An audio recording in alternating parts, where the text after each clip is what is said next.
It's an honor and privilege to be here with you today.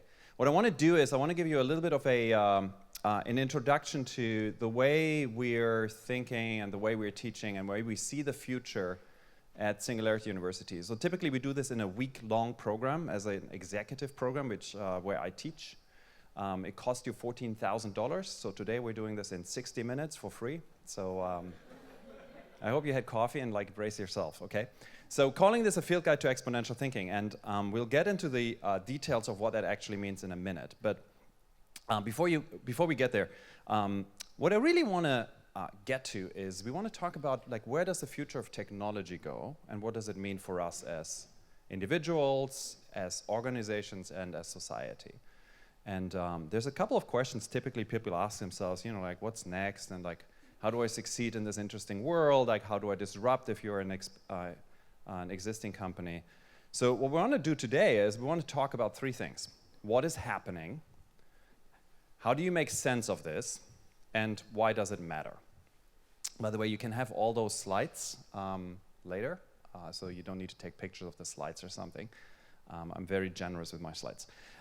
So as I mentioned earlier, I'm at a place called Singularity University.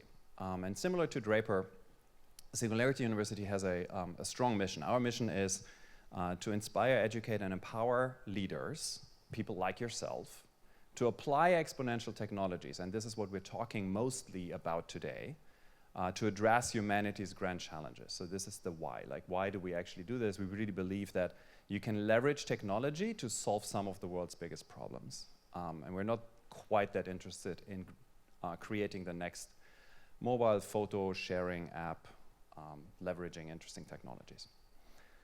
If you ever want to follow me, I'm literally everywhere at Finette. So by all means, tweet the shit out of this. And before we get there, and before we get to the beef, what is actually happening? What is it that happens in this world of technology? L.P. Hartley once said that the past is a foreign country because they do things differently there. But I fundamentally believe you need to understand the past to understand where the future is going, right? And to get us there, I want to tell you a story of Xerox PARC. So if you're not familiar with Xerox PARC, they're literally a few miles from here in Palo Alto, in the foothills of Palo Alto. They were founded out of a company called Xerox. They made photocopiers back in the day and was a research organization. What's remarkable about Xerox PARC is that this organization in the late 60s, early 70s, with a very small amount of people, literally about 25 people at their core staff, invented roughly 50% of what is the internet, the core technology of the internet. They invented laser printing, which became the advent of desktop publishing. They invented Ethernet, the networking protocol. And most notably, they invented the graphical user interface, so the thing which you use today on your Macintosh and or your Windows machine. Alan Kay, who's one of the key instigators there, and one of the probably most amazing people you can meet here in Silicon Valley in terms of thinking about the future, had a mantra which they used at Xerox PARC, which is the best way to predict the future is to invent it. And I think this is really important to understand. It's important to understand because if you believe this, it tells you two things. The first is the future is in your hand.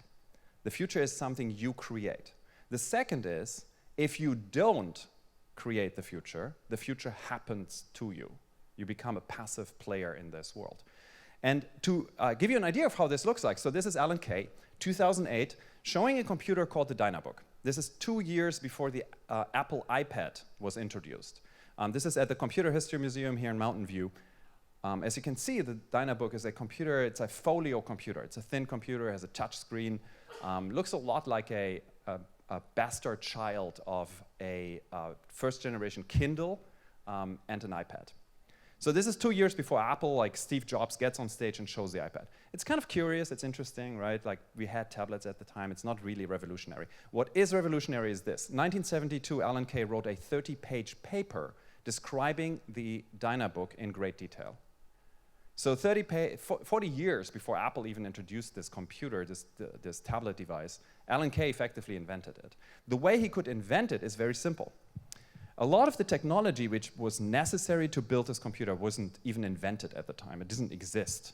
But what Alan Kay could do is he could look at where did computing go for the last 10-ish years in terms of like it got smaller and smaller and smaller and more powerful, and project out that one day we will be able to build a computer which is basically a little book, which is thin and has a touch screen. A lot of the technology, again, like didn't exist, but it needed to be invented.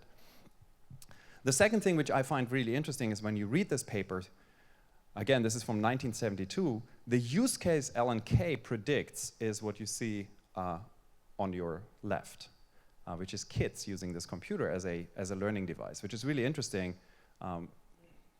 You're not in the right age group here. Typically, my age groups are a little older, and I ask them, do you have got kids? And they say yes, and then I say, do you have got a tablet? And they say yes, and I say, who's using the tablet? And they say, well, my kids are using it, right? Because it's actually, he could also predict the use case of this machine.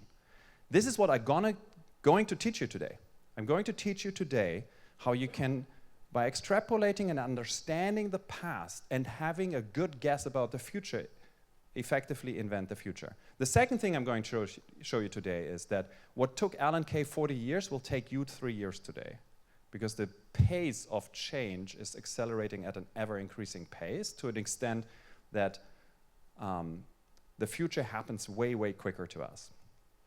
Let me quickly show you a short clip. This is Alan Kay at the demo conference in 2009 or 10, and he makes an interesting point here.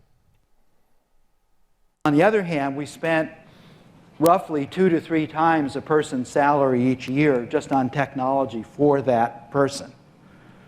Because we were buying, as I'll show you, we bought our way into the future, because Moore's law says that if you're interested in something 15 years from now, you can have that computing power now if you're willing to pay through the nose. So this is an important point. The important point here is that the future already exists. William Gibson, who is a very famous futurist and author, said that the future is already here. It's just very unevenly distributed. So it's very important. If you plan for a future, if you want to see the future, it already exists. I give you a simple example. Like, you're all familiar with virtual reality, right? Like Oculus Rift. Oculus Rift is not something which came overnight. Oculus Rift is something which has been like 25-ish years in the making. And even about 4-ish years ago, I could show you where it will be in about 4 years, because it became very clear that suddenly technology converged to allow us to build something like Oculus Rift. Now, here's the point for you as entrepreneurs. If you're building technology, if you're building something for today's technology, by the time you hit the market, you're outdated. So what you need to do is you need to actually understand where the technology will go and build for that future.